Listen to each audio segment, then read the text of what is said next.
Bombay to Bengaluru. उन्हाळ्याची नुकती सुरुवात होती. मी गुलबर्गा स्टेशनात उद्यान एक्सप्रेसमध्ये चढत होते. मी डब्यात चढले आणि पाहिलं तर सेकंड क्लासचा रिझर्व्ह डबा लोकांनी जाम भरला होता. खरं तर डब्बा फक्त रिझर्वेशन केल्यासाठीच होता. पण असं असूनही अनधिकृतपणे खूप माणसं आत घुसून दाटीवाटीनं बसली होती. कर्नाटक राज्यात इकडच्या भागाला हैदराबाद कर्नाटक असं संबोधण्यात येतं. कारण हैदराबादच्या निजामाची येथे राजवट होती. या भागात पाण्याचं सदोदित दुर्भिक्ष असतं. त्यामुळे इथली जमीन वृक्ष कोरडी असते. उन्हाळ्यात शेतकरी या जमिनीतून पिकं घेऊ शकत नाहीत.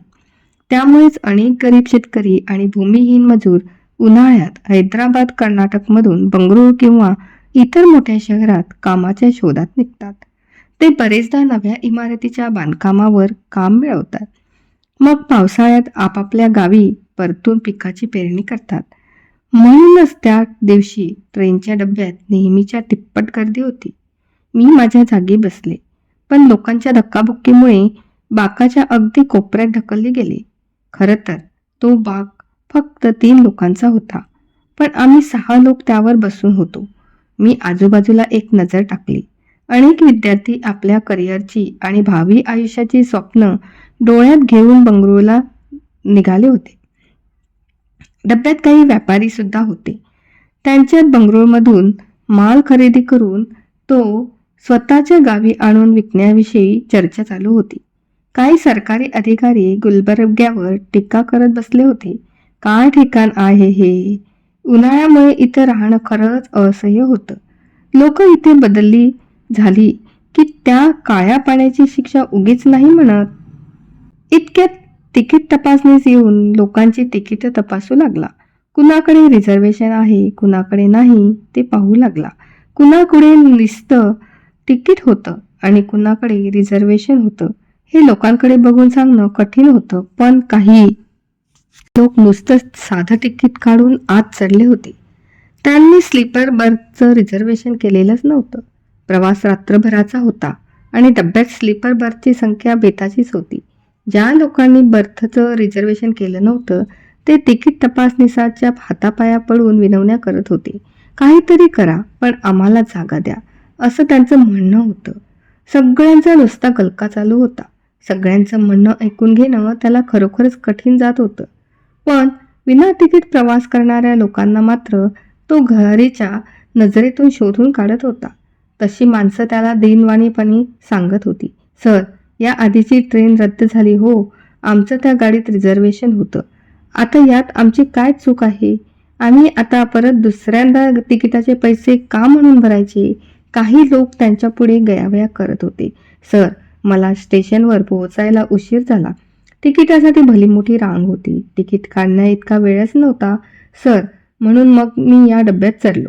या तिकीट तपासनीसाला भगवान श्रीकृष्णाच्या गीतेचं चांगलं ज्ञान असावं, कारण तो अत्यंत स्थितप्रज्ञ वृत्तीनं त्या सर्वांच्या कथा ऐकून घेत होता आणि विना तिकीट प्रवास करणाऱ्या प्रवाशांना नवी तिकीट फाडून देत होता.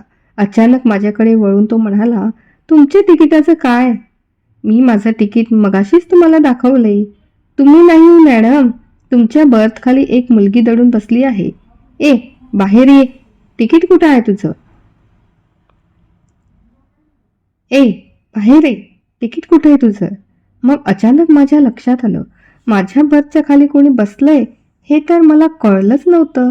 त्या तिकीट तपासनीसानं दरडावून सांगितल्यावर ती मुलगी बाहेर येऊन उभी राहिली. ती हळकुळी काळसर होती, प्रचंड भेदरलेली होती. तिचे डोळे रडून रडून सुजले होते. ती साधारणपणे 13-14 वर्षाची असेल. तिचे केस विस्कटलेले होते आणि अंगात फाटका स्कर्ट ब्लाऊज होता. ती दोन्ही हातांची घडी घालून थरथरत उभी होती. त्या तिकीट तपासनीसानं परत विचारलं, तू कोण आहेस? कुठल्या स्टेशनात चढलीस? कुठे निघाली आहेस? तुला पूर्ण प्रवासाच्या तिकिटाचे पैसे आणि शिवाय दंड पण भरावा लागेल. ती मुलगी काहीच बोलली नाही. तो तिकीट तपासनीस आता वैतागला. आणखी एक प्रवासी विना तिकीट सापडल्यामुळे त्याला आता राग आला होता. त्यानं तो राग त्या मुलीवर काढला. तुमच्यासारख्या घरातून पळून जाणाऱ्या मुलामुलींचं मला सगळं चांगलं ठाऊक आहे. तुम्ही ट्रेनमधून फुकट प्रवास करता आणि आम्हाला ताप देता.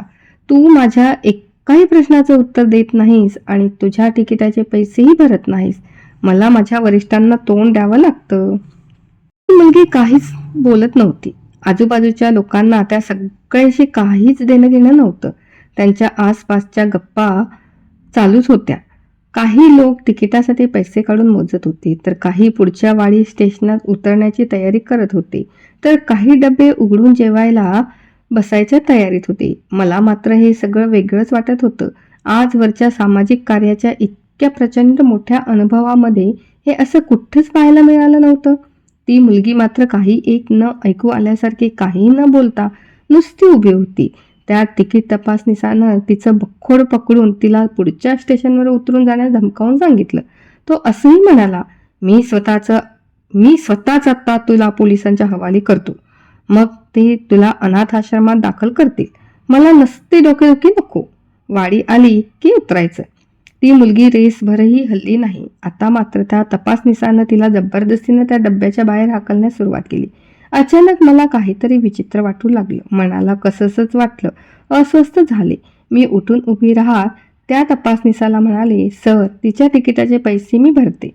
रात्र पडायला लागली आहे. आता यावेळी ही तरुण मुलगी या प्लॅटफॉर्मवर एकटी काय करेल?" त्या तिकीट तपासनीसानं भुवया उंचावून प्रश्नार्थक मुद्रेनं माझ्याकडे पाहिलं. तो म्हणाला, "मॅडम, तिच्या तिकिटाचे पैसे भरायला तुम्ही पुढे आलात हा तुमचा चांगुलपणा. पण मी अशी या मुलीसारखी खूप मुलं पाहिली आहेत. ती कधीही कुठल्याही स्टेशनात चढतात आणि पुढचं स्टेशन आलं की उतरून जाऊन दुसऱ्या एखाद्या ट्रेनमध्ये शिरतात. भीक मागत मागत त्यांना पाहिजे त्या जागी उतरतात. कधीच तिकीटं काढत नाहीत. ही मुलगीही काही वेगळी नाही. तिच्यावर तुम्ही कशाला तुमचे पैसे फुकट घालवता? तुम्ही तिकीटं काढून दिली तरीही ती प्रवास करेलच याची काही खात्री नाही. त्यापेक्षा तिला थोडे पैसे का नाही देत? ते घेऊन ती जाईल उतरून." मी डब्याबाहेर पाहिलं. आमची ट्रेन वाडी जंक्शनमध्ये शिरत होती. प्लॅटफॉर्मवर दिव्यांचा लखलखाट होता. चहा, ज्यूस आणि खाद्यपदार्थ घेऊन विक्रेत्यांची डब्याकडे येण्यासाठी एकच लगबग सुरू झाली. रात्र पडली होती. त्या तपासनिसाचा सल्ला मानायला माझं मन काही तयार होत नव्हतं. माझं मन मला काही वेगळंच सांगत होतं. त्या तपासनिसाचं म्हणणं खरं होतं, पण तरी पण माझं असं काय फार मोठं नुकसान होणार होतं? काही रुपयांचा तर प्रश्न होता. "सर, असू दे, तरीही मी तिच्या तिकिटाचे पैसे भरते." मी त्या मुलीला म्हणाले, "तुला कुठं उतरायचं आहे?" त्या मुलीनं अविश्वासानं माझ्याकडे पाहिलं. त्याच क्षणी माझं लक्ष तिच्या सुंदर काळ्याभोर डोळ्याकडे गेलं. पण त्या डोळ्यात आता दुःखाची, औदिस्याची छाया पसरली होती. तो तिकीट तपासनीस माझ्याकडे बघत हसून म्हणाला, "मी तुम्हाला सांगतो मॅडम, अनुभवाशिवाय शहाणपण येत नाही." मग तो त्या मुलीकडे बघत म्हणाला, "चल निघ, उतरून जा." मग तो माझ्याकडे वळून म्हणाला, "मॅडम, तुम्ही तिचं तिकीट काढताय ना, त्यापेक्षा तिला 10 रुपये देऊन टाका आणि मोकळ्या व्हा.